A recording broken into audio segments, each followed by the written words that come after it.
Hey everybody, welcome back. James here again with you, and I got a very special video for you because here recently I've been watching two channels, UpnorthAirgunner and the PersuitofAccuracy, and they both have a little challenge, or they called each other out, whatever. I think it's all just a big fake, but the real thing is they're both comparing each other, one having a high-end air gun and the other one having a high-end heavily modded 22 LR rifle, because one of them used a CZ and the other one's got a modified CZ, yada yada yada. Well guys, the real deal here is if you know what you're doing, it doesn't matter what you're using, whether it's an air gun, whether it's a rimfire. If you know what ammo it likes, your scope is dialed in. It doesn't really matter the brand, the cost, how many mods you have to it, as long as it shoots good. Now, I'm not saying their guns shoot bad, but here's the thing. They're not using the most common firearms, guys, and they're doing it with higher end air guns and higher end rimfire. Me, I figured it out. I could do it with any type of out-of-the-box rifle, and I'm going to show you that in this video, using my factory Ruger 1022 18.5-inch barrel. The only thing I've done was add a butt plate, but that's just for me personally, for my big broad shoulders. And I have a Nikon 4-12 Pro Staff rimfire scope. And as many of you know, this thing can shoot half MOA at 100 yards. I've already did a video on it about the same time last year using Winchester 5.55 36 grain 1280 feet per second bulk ammo. That's right, half MOA, and I did it. Well, in this video I'm going to take it out to 150 yards to match the PersuitofAccuracy's challenge of sitting there hitting the know your limits, but instead I'm just going to shoot a 1-inch spinner back to back. So with that said, this is the rimfire used in the video. The next gun I'll be using as an air gun is an unmodified Air Venturi Avenger in 22. That's right. There hasn't been anything done to this rifle. It's basically out of the box as you would get it. The only thing I did was upgrade my seal on my probe, and all I did was put a 3-9 by 32 Barska scope on it. And yes, I'm going to take this out to 150 yards and hit a 1-inch spinner back to back. And the reason why I could do that is because this gun has been known to go past 200 yards and hit playing cards. Not spinners, nothing of that size, smaller, paper thin, and pencils, literally. So I'm going to be taking this PCP air rifle out to 150 yards, hitting the 1-inch gong with the FX 15.89 grain pellet.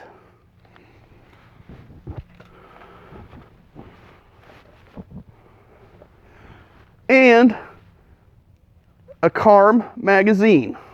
So no more talking. Let me show you how these guns shoot at 150 yards.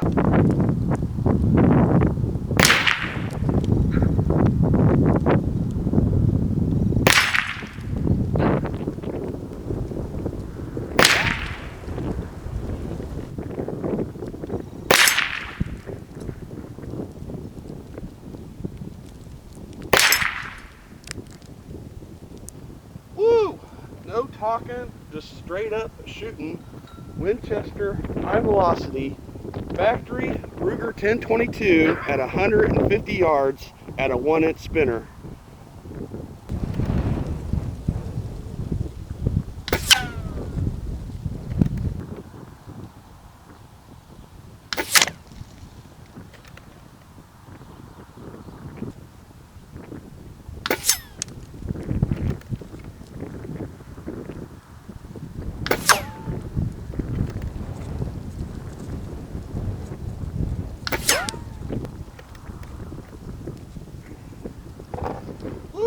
Back to back with the Air Venturi Avenger using the FX 15.89 grain 1-inch spinner, 150 yards.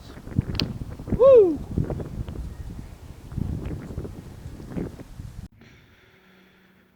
I just wanted to show you guys this. This is where those pellets were landing the whole time, on the edge of this spinner.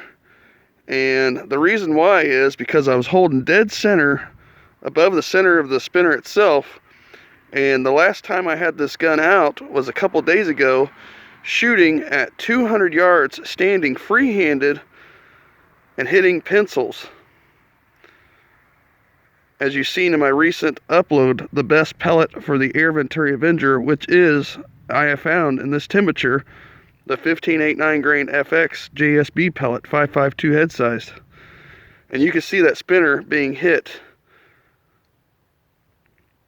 and then ricocheting off and actually hitting my camera.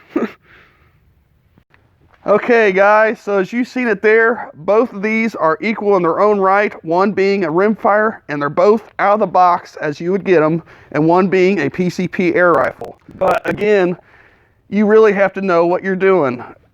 And these guns are unmodded and can keep up with the best of them. Because I know what I'm doing. I know how to level my scopes, I got everything proper, and I know this really plucks people's nerves, but I don't hold for wind, even with an air rifle. So that tells you right there that if you're sitting there holding for wind way out of your reticle to the left or right, or even like 3 inches or so with a rimfire, something else is wrong, guys. I can promise you that. And I have all my guns set up properly, shooting the correct ammunition for the weather.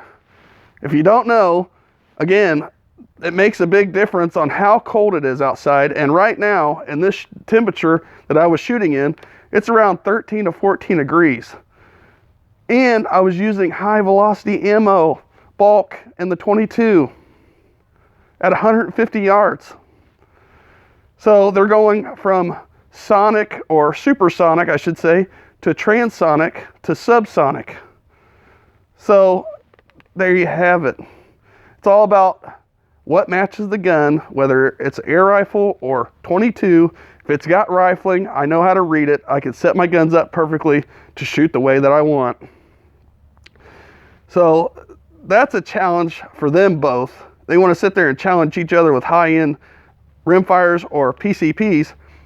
They should do it with guns that everybody has.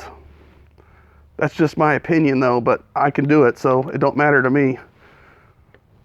So everybody, I appreciate you watching. And again, this was just a fun little range day video, and I hope you enjoyed the shooting. I know a lot of you really like that, and especially out at that range, 150 yards. It's been a while since I've had a rimfire out at that range, but that don't mean I can't do it, because PCP's 22 caliber is my thing. 22 caliber is my expertise. So I appreciate you watching as always. Thanks again.